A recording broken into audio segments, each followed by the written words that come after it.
It isn't about the sheer quantity of the media. It's about the meaningful selection of it. It's about how those specific pieces serve as authentic extensions of your own voice. Think of building your story exactly like building a house. Here is our blueprint for today. First, the multimodal canvas. Then, visuals, anchoring emotional connection. From there, storyboarding your narrative beats and designing your narrative identity. Finally, we wrap up with audio, setting the scene, and bring the whole shebang together with the power of simplicity. Let's lay the foundation. Section 1, the multimodal canvas. So at its core, digital storytelling is a multimodal form. And hey, that simply means it doesn't rely on words alone. It seamlessly integrates images, audio, and video to represent yourself and really convey a story.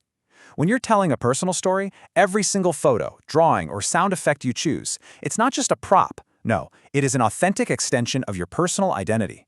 You are quite literally representing yourself through the exact media you select.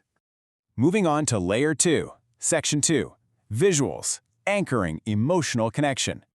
Now, if you're comfortable doing it, using personal snapshots is absolutely one of the most powerful things you can do to deepen the emotional connection with your viewers. I mean, presenting an image of yourself or your world literally makes the story concrete. Think about it.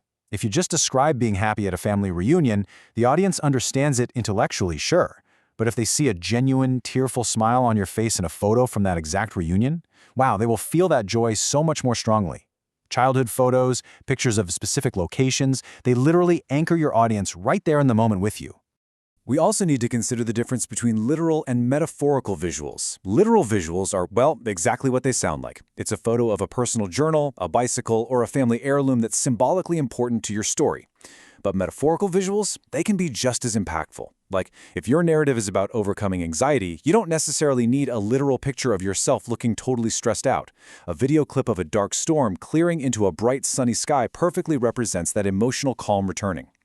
The big takeaway here is that every single visual must actively support the story and feel perfectly in place.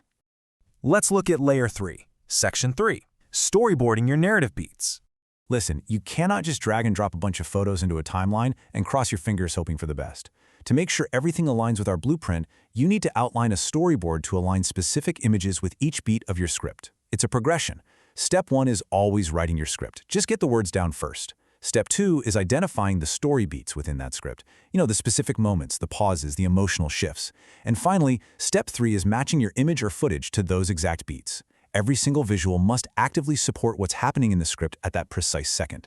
And this storyboarding process is so crucial because it helps you avoid random or purely decorative images. Just throwing in a random picture because it looks pretty is honestly incredibly dangerous for a digital story. It immediately distracts and confuses your viewers. Instead, you really want intentional choices that build visual continuity. For example, if you're matching color themes to your narrative tone, maybe you deliberately use black and white photos for the past and vibrant, punchy color photos for the present. That kind of highly intentional style choice, that is what keeps your audience completely immersed. Which naturally brings us to Layer 4. Section 4, Designing Your Narrative Identity. All right, now we're painting the walls and making it feel like home. Consider how your visuals reflect your actual identity. Like, if your identity is an artist, maybe you integrate your own artwork as the visuals. If a very specific environment shaped you, maybe use a short video panorama of that place. And oh, do not forget the text. Even the fonts you choose subtly convey a tone. Imagine trying to tell a soft, super vulnerable story about a childhood memory using a giant, aggressive, bold modern font. It would feel totally off, right? Matching your fonts to your narrative tone, like opting for a gentle, handwritten font for a nostalgic story, really reinforces the deeply personal nature of your whole narrative. Time to wire the house for sound. Layer 5, Section 5, Audio, Setting the Scene. Now, apart from your voiceover, audio is just a remarkably powerful layer. We're talking about ambient sounds that create total immersion here. Things like street noise, birds chirping, or even a heartbeat sound. Think about how background ambient sounds can transport your audience to specific locations. Say part of your story happens at the beach. Well, just adding a faint, subtle sound of ocean waves in the background will instantly transport your audience right there to that exact moment with you. It is such a tiny touch, but it does incredibly heavy lifting. And the exact same goes for music. Your music should absolutely always match the mood. Reflective moments are beautifully underscored by gentle background music, while your happy memories can totally be energized by lively music. But, and honestly this is a massive but, you have to be extremely cautious here. Your music must support, not overpower your voice. Keep the volume nice and low under your narration, or maybe only bring the music up during intentional pauses in your speaking. Remember, your voice is the star of the show. And that brings us to Layer 6, Section 6, the power of simplicity. Keeping your voice as the star really adds the final, most crucial element to our structure. There's a tremendously powerful concept to remember here, and it's this. Digital stories that have the recorded voice as the only audio track can be tremendously powerful. Sincerity always beats an onslaught of fancy effects or a highly cluttered media timeline. You really don't need to feel obligated to use every single tool in the software. A series of carefully curated still images paired with your sincere, authentic voiceover, that is often more than enough to deeply move an audience.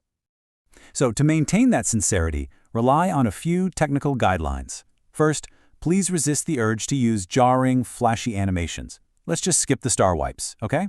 Stick to simple crossfades or straight cuts. Ensure your image resolution is crisp and clear so it looks professional. Sync the current image exactly with the relevant narration. And finally, pacing. Make sure you give your important images enough screen time to actually register emotionally with the viewer before moving on to the next beat. Remember, everything we talked about today, the photos, the pacing, the ambient sounds, the fonts, they literally all serve as extensions of you. When they're carefully curated, they naturally belong with your voice, creating a deeply cohesive digital story. I really hope this explainer has inspired you to start looking at your own media library, not just as a folder of files, but as the actual building blocks for your next great narrative.